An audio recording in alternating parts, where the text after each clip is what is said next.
Hello, pleasure four മീയിലെ പുതിയ വീഡിയോയിലേക്ക് എല്ലാവർക്കും സ്വാഗതം. എല്ലാവരും സന്തോഷമായിരിക്കുന്നു വിശ്വസിക്കുന്നു. ഞാനിവിടെ സന്തോഷമായിരിക്കുന്നു.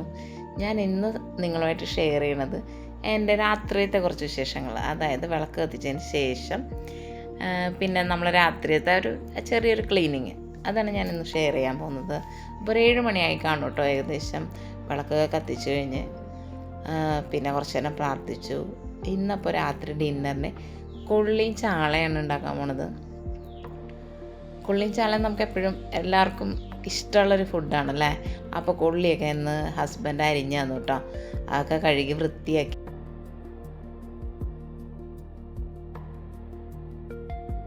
അതിനുശേഷം അതിൽ കുറച്ച് മഞ്ഞൾ പൊടിയും കുറച്ച് ഉപ്പും ഒരു രണ്ട് കപ്പ് തികച്ച് ഉണ്ടായില്ല, ഒരു 1.5 കപ്പ് വെള്ളവും ഒഴിച്ചിട്ട് ഞാനത് വേവിക്കാൻ വെച്ചു കേട്ടോ കുക്കറിൽ.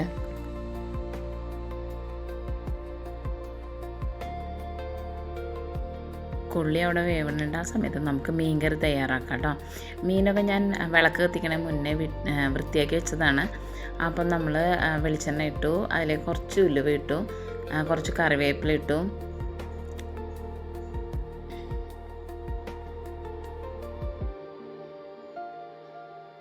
അത് കഴിഞ്ഞ് ഇഞ്ചി ഇട്ടു കേട്ടോ. അത് കിട്ടിയില്ല.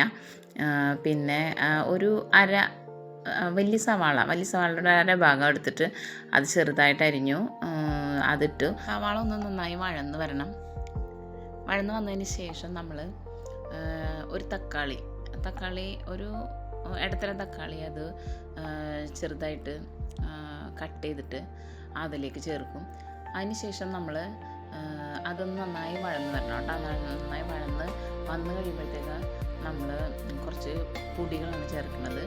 അതിൽ ഞാൻ എടുത്തേക്കണത് 2 സ്പൂൺ മുളക് പൊടിയും 1 സ്പൂൺ മല്ലിപ്പൊടിയും പിന്നെ ഒരു അര സ്പൂണില്ല 1/4 സ്പൂൺ മഞ്ഞൾ പൊടിയാണ് കേട്ടോ. കാരണം എന്താ വെച്ചാൽ എൻ്റെ വീട്ടിലുണ്ടായ പച്ചമുളകാണ്. അപ്പോൾ അത് നല്ല എരിവുള്ളതാണ്. ഒരു 3-4 പച്ചമുളക് എടുത്തിട്ടുണ്ട്.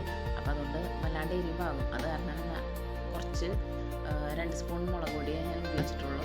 ഇവിടെ അത്യാവശ്യം എരിവ് വേണം, പക്ഷേ ആ പച്ചമുളക് പൊടി ആകുമ്പോൾ നല്ല എരിവുണ്ടാവും. പുള്ളിക്ക് കുറച്ച് എരിവുള്ള കറിയാണ് നല്ലത്. പിന്നെ അത് കഴിഞ്ഞിട്ട് ഒരു കപ്പ് ഓളം വെള്ളം ഒഴിച്ചു. ഞാൻ ആവശ്യത്തിന് ഉപ്പും പിന്നെ കുടപ്പുളി ഇടണം. ഉപ്പ് ഞാൻ കല്ലുപ്പാണ് കൂടുതലായിട്ട് ഉപയോഗിക്കാറുള്ളത്. പക്ഷേ മോളാണ് കഴിഞ്ഞ ദിവസം ഉപ്പ് പൊട്ടിച്ചിട്ടത്. അപ്പോൾ കല്ലുപ്പിൻ്റെ പാത്രത്തിൽ കൊണ്ടുപോയി പൊടിയുപ്പിട്ട് വെച്ചു. എനിക്ക് കല്ലുപ്പ് ഉപയോഗിച്ചിട്ടാണ് ശീലം. മീൻകറി വയ്ക്കുമ്പോൾ പ്രത്യേകിച്ച് ഞാൻ കല്ലുപ്പ് ഉപയോഗിക്കാറുള്ളൂ.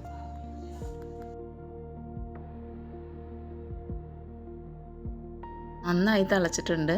തിളച്ച് വന്ന ശേഷം പിന്നെ നേരത്തെ വൃത്തിയാക്കി വെച്ച മീൻ ഞാൻ അതിലേക്ക് ഇട്ട് കൊടുത്തു. ഈ ചാള കൊള്ളി കോമ്പിനേഷൻ എൻ്റെ ലൈഫിലേക്ക് വരണത് ഞാൻ കല്യാണം കഴിച്ച് ഇവിടെ തൃശ്ശൂർ വന്നതിന് ശേഷം കേട്ടോ. ശരിക്ക് ഇവിടെ ഉള്ളവർക്ക് ഇതൊരു ഭയങ്കര ഒരു ഫേവറേറ്റ് സാധനമാണ്. എൻ്റെ വീട്ടിലൊന്നും ഞാൻ അങ്ങനെ കഴിച്ചിട്ടില്ല. ശരിക്കും ഞാൻ ഒരു എറണാകുളം താണ് ഞാൻ ജനിച്ച് വളർന്നതൊക്കെ. തൃശ്ശൂർക്ക് കല്യാണം കഴിച്ച് കൊണ്ടുവന്നതിന് ശേഷമാണ് ഈ കൊള്ളി ചാള കോമ്പിനേഷൻ എനിക്ക് ഇഷ്ടമായി തുടങ്ങിയത്. മീനെല്ലാം ഇട്ട ശേഷം ഞാൻ കുറച്ച് കറിവേപ്പില മുകളിലിട്ട് അടച്ച് വെച്ച് വേവിക്കും. ഈ കറിവേപ്പില അങ്ങനെ പച്ച കറിവേപ്പില മുകളിൽ ഇട്ട് വേവിക്കുമ്പോഴത്തേക്ക് ഒരു പ്രത്യേക രുചിയായിട്ട് എനിക്ക് തോന്നിയിട്ടുണ്ടോ? നിങ്ങൾക്ക് തോന്നിയിട്ടുണ്ടോ? പിന്നെ കൊള്ളി കാച്ചാന്ന് വിചാരിച്ചു. അതിൽ പാനിലേക്ക് എണ്ണ ഒഴിച്ച് കടുകിട്ട് കുറച്ച് വെളുത്തുള്ളി ഇട്ട്, പിന്നെ ഇതിൽ ഞാൻ മുളക് പൊടിയൊന്നും ഉപയോഗിക്കണില്ല. കാരണം എന്താ വെച്ചാൽ മീൻകറിക്ക് അത്യാവശ്യം എരിവുണ്ട്. അപ്പോൾ അതുകൊണ്ട് തന്നെ കുറച്ച് കറിവേപ്പിലയും കുറച്ച് വെളുത്തുള്ളിയും ഒരു അര സവാള അരിഞ്ഞതും ഒക്കെ ഇട്ട് കുറച്ച് മഞ്ഞൾ പൊടിയും ഒക്കെ ഇട്ടിട്ട് ഒരു പച്ചമുളക്, ഒരു നേരിയൊരു എരിവ് കിട്ടാൻ വേണ്ടി മാത്രം പച്ചമുളക് ഇട്ടിട്ടാണ് ചെയ്തത്. സവാളക്ക് പകരം കൊച്ചുള്ളിയാണ് ഉപയോഗിക്കണമെങ്കിൽ കുറച്ചുകൂടെ ടേസ്റ്റ് ഉണ്ടാവും കേട്ടോ. ഇവിടെ സവാളയാണ് ഞാൻ ഉപയോഗിച്ച് കണ്ടേക്കണത്. മറിച്ച് കൊച്ചിയിൽ എൻ്റെ വീട്ടിൽ ആയ സമയത്തൊക്കെ ഞങ്ങൾ കൂടുതലായിട്ടും ചെറിയ ഉള്ളിയാണ് ഉപയോഗിക്കുന്നത്. പക്ഷെ ഇവിടെ വന്നതിന് ശേഷം സവാളയാണ്. ഇപ്പോൾ മീൻ കറിയിലാണെങ്കിലൊക്കെ സവാളയാണ് കൂടുതൽ യൂസ് ചെയ്യുക. ഇവിടെ നമ്മൾ കാച്ചി ഒഴിക്കും ലാസ്റ്റ് മീൻ കറിയിൽ, അതിന് മാത്രമേ വെളുത്തുള്ളി ഉപയോഗിക്കാറുള്ളൂ കേട്ടോ. ഇപ്പം ഞാനും അതുമായിട്ട് ശീലമായി. അങ്ങനെ നമ്മുടെ മീൻകറി ഏകദേശം റെഡി ആയിക്കൊണ്ടിരിക്കുന്നു. പിന്നെ കൊള്ളി വേവിച്ച് കഴിഞ്ഞിട്ട് നമ്മളതിൻ്റെ കട്ട് ഊറ്റിക്കളയാന്നാണ് പറയുക. ആ കയ്പ്പ് രസമല്ലേ.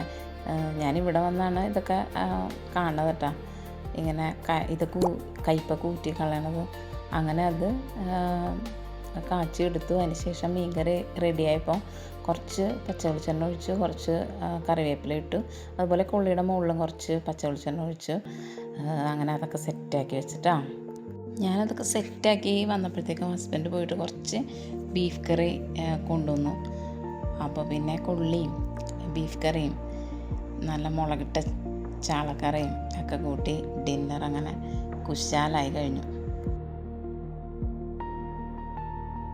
പിന്നെ എനിക്ക് ഏറ്റവും വിഷമമുള്ളൊരു കാര്യത്തിലേക്ക് കടന്നു. വേറെ ഒന്നുമല്ല കേട്ടോ, ഭക്ഷണം കഴിച്ചു കഴിഞ്ഞ് പിന്നെ എന്തെങ്കിലുമൊക്കെ പണിയെടുക്കുക ഒരു ബുദ്ധിമുട്ടാണ്. പക്ഷേ എന്താണെന്ന് നമുക്ക് ചെയ്യാൻ രക്ഷയില്ല. നമ്മളുടെ അടുക്കളയിലെ വേസ്റ്റൊക്കെ ഇങ്ങനെ ഉണ്ടായിക്കഴിഞ്ഞാൽ പിറ്റേ ദിവസം നമ്മൾ എണീറ്റ് വരുമ്പോഴത്തേക്കും ഭയങ്കര സ്മെല്ലും കാര്യമൊക്കെ. അപ്പോൾ അതുകൊണ്ട് എത്ര ബുദ്ധിമുട്ടിയാലും ഞാൻ കിച്ചൺ ക്ലീൻ ചെയ്തിട്ട് കിടന്നുറങ്ങാറുള്ളൂ കേട്ടോ. ഇനി എന്തെങ്കിലും ബുദ്ധിമുട്ടോ എന്തെങ്കിലും അസുഖങ്ങൾ കൊണ്ടായാലും അതിലെ വേസ്റ്റെല്ലാം ക്ലീൻ ചെയ്തിട്ട് പാത്രങ്ങൾ ചിലപ്പോൾ പുറത്ത് അടുക്കളയുണ്ട്, അപ്പോൾ അങ്ങനെ കൊണ്ട് അവിടെ വയ്ക്കും. മാക്സിമം ഞാൻ പറ്റുന്ന ദിവസങ്ങളിലെല്ലാം ഫുൾ ക്ലീൻ ചെയ്തിട്ടേ കിടക്കുകയുള്ളൂ.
പത്ത് മണിയൊക്കെ കഴിഞ്ഞു കേട്ടോ. ഏകദേശം ക്ലീനിങ്ങും കഴിഞ്ഞു. പിന്നെ കുറച്ച് ചീര നാളെ ഉപ്പേരി വയ്ക്കാൻ വേണ്ടിയിട്ട് ഞാനെല്ലാം ക്ലീനാക്കി വെച്ചതാണ്. കുറച്ച് ചെറുപയർ മുളപ്പിക്കാൻ വേണ്ടിയിട്ട് വെച്ചതാണ്. പിന്നെ ദോശയ്ക്ക് മാവ് അടിച്ച് വെച്ചിട്ടുണ്ട്. പിന്നെ ബാക്കി വന്ന ചോറ് ഞാൻ വെള്ളത്തിലിട്ട് ഇതുപോലെ വെക്കാറുണ്ട്. അപ്പോൾ നാളെ ഇനി തണ്ണിച്ചോറ് ആവശ്യമുള്ളവർക്ക് കഴിക്കാം, ഇല്ലയെന്നുണ്ടെങ്കിൽ നമുക്ക് പശുവിന് കൊടുക്കാമല്ലോ. പിന്നെ എൻ്റെ സെൻട്രൽ ക്യാൻഡിലാണ്. ഞാനിത് കുറച്ച് സമയം രാത്രി കത്തിച്ച് വെക്കും, നല്ലൊരു ഫ്രഷ്നെസ് നാളെ ഫീൽ ചെയ്യാൻ. അപ്പോൾ ഇത്ര ഉള്ളൂ ഇന്നത്തെ വ്ളോഗ്. Thank you.